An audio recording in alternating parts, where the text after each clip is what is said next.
Alors, bonjour bébé, bon là. Un simple coup de fil et le sourire au bout des lèvres de Nana Amouin, de son vrai nom Yao Amouin Jacqueline.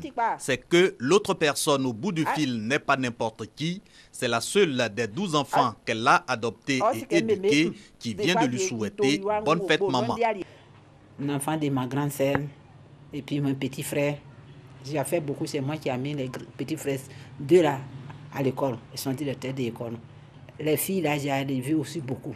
Nana Amouin n'a pas connu la joie de l'enfantement, mais à 88 ans, elle garde encore le sourire. Certainement grâce à sa foi chrétienne, à son amour pour les fleurs et le commerce qui occupe sa vie. Les femmes qui n'ont pas fait d'enfant comme moi, là, tu vois qu'ils vont rester tristes. Ils n'ont qu'à travailler, ils n'ont qu'à battre, ils n'ont qu'à aller à l'église. Compter s'appeler là. Ça va venir. Ils vont être heureux. Comme moi, je suis là. Je suis heureux d'être. Femme active, Nana Amouin continue de se battre pour sa survie. En cette journée dédiée à la mère, elle exhorte les femmes qui, tout comme elle, n'ont pas connu la joie de l'enfantement, à garder espoir et foi en Dieu. C'est Dieu qui fait tout. C'est Dieu qui donne. Donc ce que Dieu m'a donné là, j'ai appris. Ce qu'il ne m'a pas donné, à cause de ça, je ne vais pas rester triste et puis vieillir et puis tomber malade toujours. Donc, la fête des mères, pas seulement pour célébrer celle des femmes qui ont connu la joie de l'enfantement, elle devrait concerner tout simplement la femme. Dans cette cour du quartier Aboboté dans la commune d'Abobo, Augustine, mère de 3 enfants, est toute heureuse. Elle vient de recevoir de la part de ses enfants Ariel 12 ans et Élie 14 ans un tableau pour lui souhaiter une bonne fête à l'occasion de la célébration de la fête des mères. Depuis petit, elle s'occupait de moi, elle m'a appris à faire le premier pas.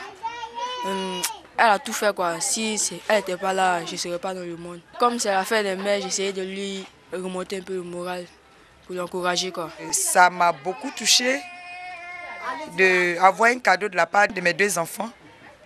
Parce qu'une mère, c'est très important. Avoir aussi les enfants aussi, c'est très important. À côté, Céline Bré et Odette Bourré ont également été honorées par leurs enfants. C'est vrai, on peut avoir plusieurs moments, mais celle qui t'a mis au monde, vraiment, c'est difficile d'en trouver. Je lui dis vraiment merci beaucoup et je souhaite encore bonne fête des moments à tous les moments. Et celles qui n'ont pas pu enfanter, que Dieu leur donne la grâce de pouvoir leur donner un enfant. Elle m'a élevée. Elle a fait tout pour moi jusqu'à ce que je suis devenue grande gestion terminale. Elle a fait tout son possible pour moi, donc je dis merci. Je me suis occupée d'ailleurs aujourd'hui, elle a réussi. Elle m'a offert un cadeau. C'est ma seule fille. Donc aujourd'hui, comme c'est la fête des mères, elle m'a offert ce cadeau. Mais il faut que Dieu la donne une longue vie, que l'année prochaine, elle va m'offrir aussi un cadeau. Toujours dans la commune d'Abobo, sous cette bâche, des moments sont aussi célébrés. J'ai reçu un pain de la part de mes enfants, donc je voudrais leur dire merci et en même temps souhaiter une très bonne fête à tous les moments du monde entier. Autre commune, même célébration. Devant ce centre de santé privé dans la commune d'Agamé, les femmes ont été soumises au dépistage gratuit du diabète et à la prise de tension artérielle. Des mères visiblement heureuses. Un peu plus loin, sur l'une des plages à quelques kilomètres du Grand Bassam, ces femmes, à l'occasion de la célébration de la fête des mères, se sont retrouvées pour des instants de gaieté. Jeu d'invisibilité et saut à la corde au menu. Chants et danses ont également meublé la célébration des mères de ce collectif des femmes.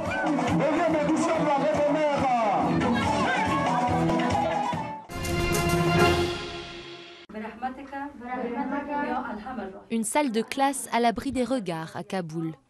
Mari violent, mariage forcé, belle famille abusive, les élèves de ce refuge se sont tout enfuis de chez elle. Malala avait tout juste 16 ans lorsqu'elle a été violée par un commandant taliban. Elle est arrivée ici enceinte de 4 mois, au bord du suicide. Quand je suis arrivée ici, j'avais très peur. Je ne pouvais parler à personne. Je restais assise, toute seule, à pleurer, mais plus maintenant. Les enseignantes ici ont été tendres avec moi. Je parle aux autres, je ne m'assois plus toute seule, je ne pleure plus. L'Afghanistan reste l'un des pires pays au monde pour les femmes, en 4e position à la fin du classement de l'index mondial de l'inégalité des genres. Depuis la chute du régime taliban en 2001, une trentaine de centres comme celui-ci ont été ouverts à travers le pays. Mais ces femmes en fugue représentent une honte pour leurs familles et nombreuses d'entre elles sont en danger de mort. Personne n'a le droit de venir sans nos employés, sans une de nos employées femmes. Notre personnel masculin ne connaît même pas l'adresse du refuge. Mais les attitudes évoluent et la police confie désormais directement au refuge certaines femmes victimes de violences. En jeu, la plupart du temps, la garde des enfants, souvent automatiquement confiée au mari, même abusif. Les femmes restent cachées ici jusqu'à la résolution de leur cas. Prochaine étape, un centre de transition pour y continuer leurs études et tenter de réintégrer la société.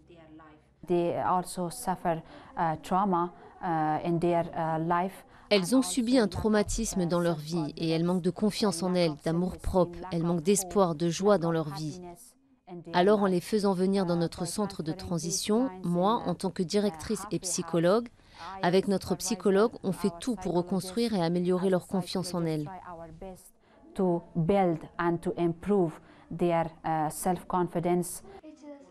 Après la mort de sa mère, Aïcha a été vendue par son père qui voulait se remarier. Forcée à se prostituer par ses nouveaux propriétaires, elle est ramassée par la police à 6 ans. Elle en a 15 aujourd'hui et pense désormais à son avenir. J'ai décidé de poursuivre mes études, de finir l'école, l'université et de devenir avocate. Je veux défendre les droits des femmes en Afghanistan et dans le monde entier.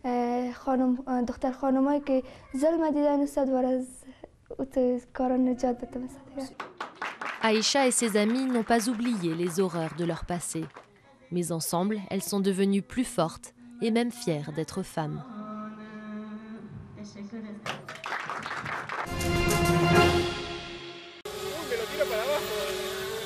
Agustin Zanoli a toujours vécu à 100 km à l'heure.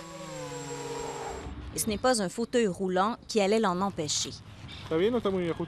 Grâce à un dispositif de réalité virtuelle, le jeune homme de 22 ans, paralysé des pieds jusqu'au cou, pilote des drones qui peuvent atteindre les 150 km/h.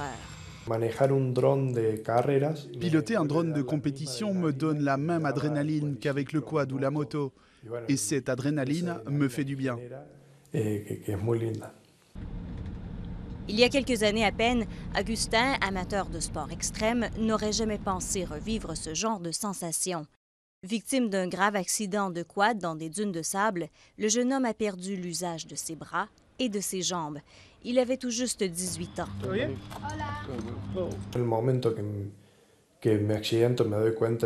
Au moment de l'accident, j'ai tout de suite compris que c'était sérieux. Je ne pouvais plus bouger. 5 ans plus tard, il n'espère pas de miracle. Il s'adapte à son handicap. Il fait des études d'ingénieur et joue au foot avec des copains. Mais tout ça manque un peu de piquant.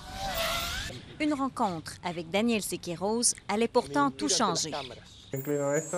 Ingénieur en aéronautique et spécialiste dans la conception de drones de loisirs, le génie de l'électronique a vu dans le cas d'Agustin un beau défi à relever.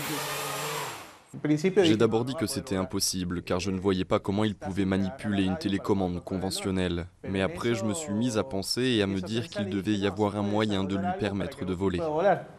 Et le concepteur n'a pas tardé à trouver comment lui donner des ailes.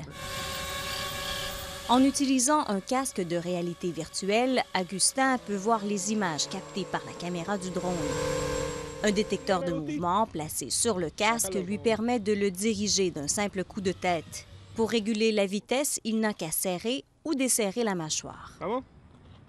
Tout ça lui permet d'avoir le plein contrôle du drone et de le diriger où bon lui semble. Agustin ne sait pas encore jusqu'où sa nouvelle passion le mènera, mais il rêve de vitesse et de s'inscrire à une course de drone, une discipline émergente en Argentine. Quant à Daniel, il espère que sa technologie soit dupliquée et qu'elle profite à d'autres tétraplégiques dans le monde.